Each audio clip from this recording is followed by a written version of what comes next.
પ્રધાનમંત્રી શ્રી નરેન્દ્રભાઈ મોદી જાપાન જઈને આવ્યા અને ક્વેડની મોટી મિટિંગ થઈ અને ઘણા બધા અગત્યના નિર્ણયો થયા. કારણ કે જો બાઇડન હતા, મોદી સાહેબ હતા, આવા મોટા મોટા દેશના બધા આગેવાનશ્રીઓ હતા.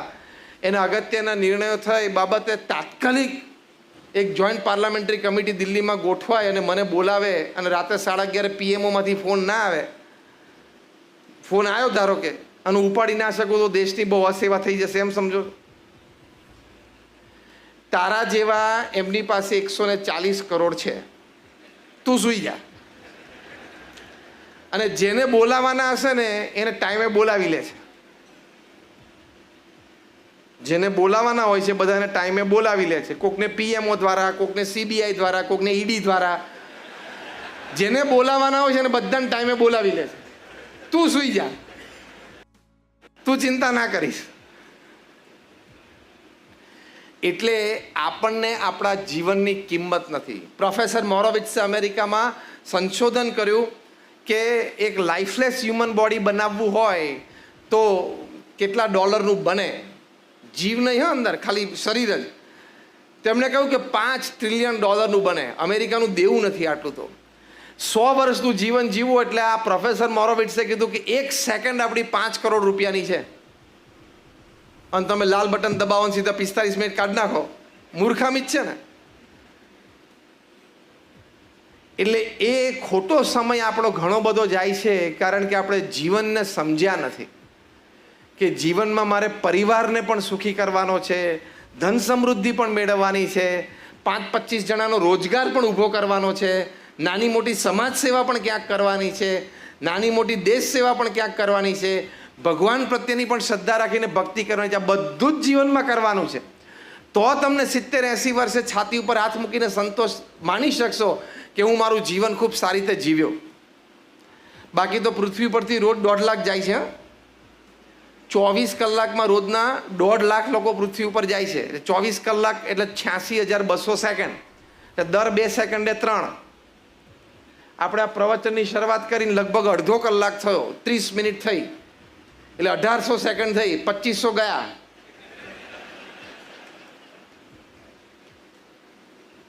રોજના 1.5 લાખ.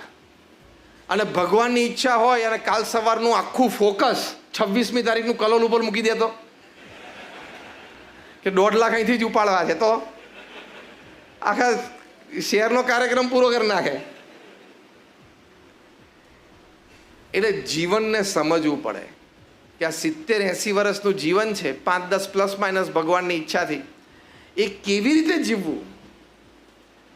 તો એમાં પ્રથમ વાત પારિવારિક મૂલ્યો માટે પ્રમુખ સ્વામી મહારાજ આ કરતા કે તમે તમારા પરિવારજનો સાથે સમય વિતાવો. પ્રમુખ સ્વામી મહારાજને આટલી જવાબદારી વચ્ચે અમારા સંતો માટે કેટલો સમય વિતાવ્યો છે. તમારે તો 2 જ દીકરા છે તો એને મોટા કરતાં કરતાં એક દીકરી દીકરો એને 20 વર્ષના કરતાં સુધીમાં તો તમે લગભગ 5-10 વખત પતિ પત્ની બંને આમ હાથ જોડીને હાથ પછાડીને બોલી ગયા હોય કે આના કરતાં તો તું અધૂરું વાક્ય પૂરું કરો. તમે ઘણું બધું બોલ્યા છો, આના કરતાં તો તું એમ કરીને પાછળનું અડધું વાક્ય ઘણું હશે. અમને 1200 સંતોને પ્રમુખ સ્વામી મહારાજ દીક્ષા આપીને આજે અમને 1200 સંતોને મહંત સ્વામી મહારાજ સાચવી રહ્યા છે. આમ તો 13 સુધી, મહંત સ્વામી મહારાજ હમણાં 108 જણાને દીક્ષા આપી ચાણસદમાં. તો 1300 જણા માટે કોઈ દિવસ મહંત સ્વામી મહારાજ એવું બોલ્યા નથી કે મારે આમને કેમ કરવું, શું કરવું, કેવી રીતે ચલાવવું. એટલો જ પ્રેમ. A saint can love like 1000 mothers. એક સંત છે 1000 માતાનો પ્રેમ આપી શકે છે. એ અમે 1300 સંતોએ પ્રમુખ સ્વામી મહારાજને મહંત સ્વામી મહારાજ પાસે અનુભવ કર્યો છે. એક સંતને તમે પૂછો તો પ્રમુખ સ્વામી મહારાજ મહંત સ્વામી મહારાજના 100 પ્રસંગો એની પાસે પર્સનલ 1-on-1 બનેલા છે. ત્યાં ભરૂચમાં મારે એક સંત છે, થોડા બીમાર છે, કે એવી મોટી અવસ્થા નથી, પણ તમને આશ્ચર્ય થશે કે થોડી પ્રોલોંગ બીમારી છે. 4 વર્ષમાં મહંત સ્વામી મહારાજ ગુરુપદે આવ્યા લગભગ 6 વર્ષ થયા. છેલ્લા 6 વર્ષમાં કદાચ 51 વખત વ્યક્તિગત રીતે મહંત સ્વામી મહારાજ એનો હાથ પકડીને પૂછ્યું કે તારે કેમ છે, દવા બરોબર લે છે કે નહીં, કોણ ડૉક્ટર છે. મોર દેન 50 ટાઈમ્સ. એ તો તમે તમારા ઘરમાં તમારા પત્ની બીમાર હોય ને 3 દિવસ તો 3 દિવસમાં તમે 10 વખત નહીં પૂછ્યું હોય. તમે એકવાર જોઈ લો કે ના તો હરે ફરજ પતી ગયું, સારું થઈ ગયું.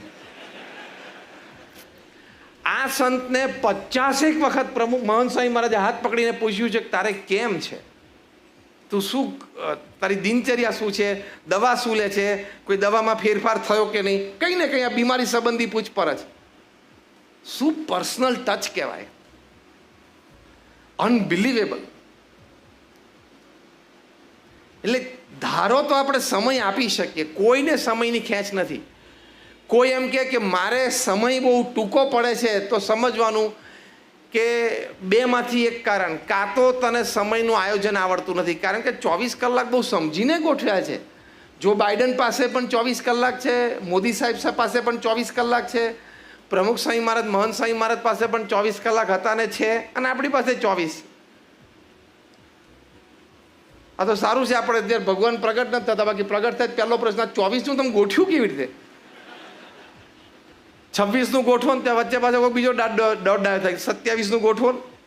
સમય બહુ સમજીને ગોઠવ્યો છે. પરિવાર સાથે તમે સમય કાઢીને બેસો એટલે જે આપણે વાત કરી, હૂંફ, પ્રેમ, લાગણી, એકપણું, નિષ્કપટપણું, એ બધું જ પરિવારમાં સદગુણો ખીલે છે, અને પછી પારિવારિક જીવનનો આનંદ આવે છે. એકવાર એક વ્યક્તિ અમારા મંદિરમાં એના 14 વર્ષના દીકરાને લઈને આવે, સ્વામી આ સિગરેટ પીવે છે. અમારા સંતે પૂછ્યું કે તમે આ કોકની કીધેલી વાત અહીંયા આવીને કહો છો કે તમે પોતે જોયું? તો કે સ્વામી એને પૂછો, મેં પોતે જોયું. તો પેલો છોકરો બિચારો શરમાઈ ગયો કે આ પપ્પા જોઈ ગયા મને સિગરેટ પીતા. 14 વર્ષનો છોકરો. પછી અમારા સંત બે સાથે બેઠા, છોકરાને બાજુ પર મૂકીને પહેલાં એના પપ્પાને પ્રશ્ન પૂછ્યો, તમે સિગરેટ પીવો છો? તો કે હા. બીજો પ્રશ્ન પૂછ્યો, ઓફિસમાં પીવો કે ઘરમાં, કે કોઈક વખત ઘરમાં પીવું? ત્રીજો પ્રશ્ન પૂછ્યો, ઘરમાં બેઠા હોય સિગરેટ પીવાનું મન થાય ને સિગરેટ ના હતા, છોકરાને પાનના ગલ્લે મોકલ્યો છે? તો કે હા.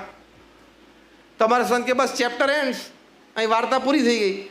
આ છોકરાએ તમને સિગરેટ પીતા જોયા, ઘરમાં પીતા જોયા, તમે એના પાનના ગલ્લે મોકલ્યો, એટલે એના પગ એ તરફ ચાલતા થયા. છેલ્લો ત્રીજો કાર્યક્રમ એક બાકી હતો, જાતે કરી લીધો. તમે સમય આપીને સાથે બેઠા હો તો તમને બધો ખ્યાલ રહે, ખબર પડે. આ તો પેલો છોકરો બિચારો રિપોર્ટ કાર્ડ લઈને આવે કે આ રિપોર્ટ કાર્ડ, પપ્પા પરીક્ષામાં પાસ થઈ ગયો. પાસ થઈ ગયો ને? તો ક્યાં સારું ને? તો ક્યાં મમ્મીને રિપોર્ટ દેખાડજો? તો ક્યાં લે મમ્મી પાસે સહી કરાવી લેજે. જોતો ખરો, રોજ સવારમાં ઉઠીને છાપા પોળા કરીને તું બેસ જ, અને સેન્સેક્સ કેટલું વધ્યું ઘટ્યું, શેર બજારના ભાવ ક્યાં વધ્યા ઘટે એ જોવે. તો એકવાર છોકરાના માર્ક્સ મેથેમેટિક્સમાં ગઈ વખતે 50માંથી 40 હતા, વખતે 22 આવીને ઉભા રહ્યા, ખબર પડી. બોલો તમને હમણાં કીધું હોય ને કે આઈપીએલના 5 પ્લેયરના નામ બોલો, એટલે તમે મને 25ના નામ આપો, હા કે ના? આ છૂટથી બોલો. તમને કીધું હોય બોલિવૂડના મને 5 આપો, તો પછી કેટલા આપી શકો ખબર નહીં. હા, તમે એમ કહો બોલિવૂડની 5-7 રિયલ સ્ટોરી કહો, એટલે તમે એ પણ કહી શકો. પણ જો હમણાં તમને પૂછું કે તમારા દીકરા દીકરીના 5 મિત્રોના નામ મને આપો, તો તમે 90% ફેલ થશો. છાતી ઉપર એકવાર હાથ મૂકીને મને હાકે નાખો. તે પેલા બોલિવૂડના નામ તમારી માટે અગત્યના છે, આઈપીએલના નામ અગત્યના છે. તમારા સંતાનો જેની સાથે સમય કાઢે છે, જ્યાંથી એ સંસ્કાર શીખીને અથવા ધોઈને આવે છે, એના નામ ને ગામ ને એનું પરિવારનું બેકગ્રાઉન્ડ જાણવાની જરૂર છે. પછી આવું થાય છોકરો સિગરેટ પીવે છે, પણ તું કરતો તો શું અત્યાર સુધી? આમાં છોકરા કરતાં બાપનો અને માનો વાંક વધારે સમજવાનો. હાર્વર્ડ યુનિવર્સિટીના એક સ્ટડી પ્રમાણે એ લોકોએ લખ્યું છે, the first curse words that the children learn is from their parents and especially from their mothers. પહેલી ગાળો બોલતા બાળકો ક્યાંથી શીખે છે? માતા પિતા પાસેથી, અને એમાં એની માતા પાસેથી. આ હાર્વર્ડ યુનિવર્સિટીનો સર્વે છે. તમે સમય કાઢીને એની સાથે બેસો એટલે એને સંસ્કાર પ્રાપ્ત થાય. પ્રમુખ સ્વામી મહારાજ આ વાત બહુ જ કરતા, એમને વર્ડ ટુ વર્ડ અને લેટર ટુ લેટર હું કોટ કરું છું.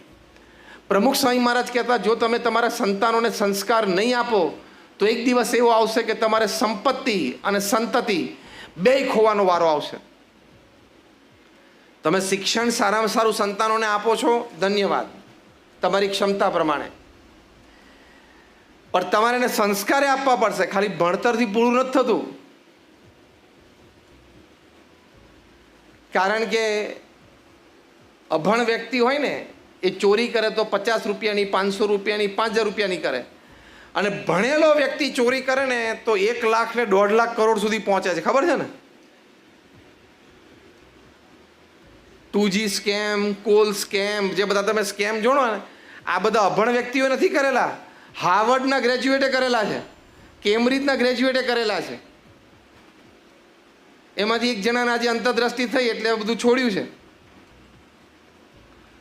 એટલે કહેવાની વાત એ છે કે શિક્ષણની સાથે તમારે સંસ્કાર આપવા પડે. સંસ્કાર નહીં આપો તો પ્રમુખ સ્વામીમાં જ કીધું સંપત્તિ અને સંતતિ બે ખોવાનો વારો આવશે. અમદાવાદમાં એક ડૉક્ટર, એમના દીકરાને પણ એમને ડૉક્ટર બનાવ્યા. દીકરો સુપર સ્પેશિયાલિસ્ટ બન્યો. જે કંઈ ઘરમાં નાના મોટા પ્રશ્ન થયા હશે, બાપને 76 વર્ષની ઉંમરે બાંધીને એને અહીંથી આ ધોરી નસ કાપી નાખી અને લોહી વહી ગયું અને તડપી તડપીને મરી ગયો. બાપ પણ ડૉક્ટર, દીકરો પણ ડૉક્ટર. આ કેસ બહુ જ ચગેલો થોડા વર્ષો પહેલાં ન્યૂઝપેપરમાં. શિક્ષણ આપ્યું પણ સંસ્કાર નહીં. 20,000 કરોડનું બિઝનેસ એમ્પાયર દીકરાને આપ્યું, દીકરાએ ઘરમાંથી ના કાઢી મૂક્યા બાપને. વિડીયો નહોતો જો વોટ્સએપ ઉપર 3-4 વર્ષ પહેલાં. 20,000 કરોડનું બિઝનેસ એમ્પાયર.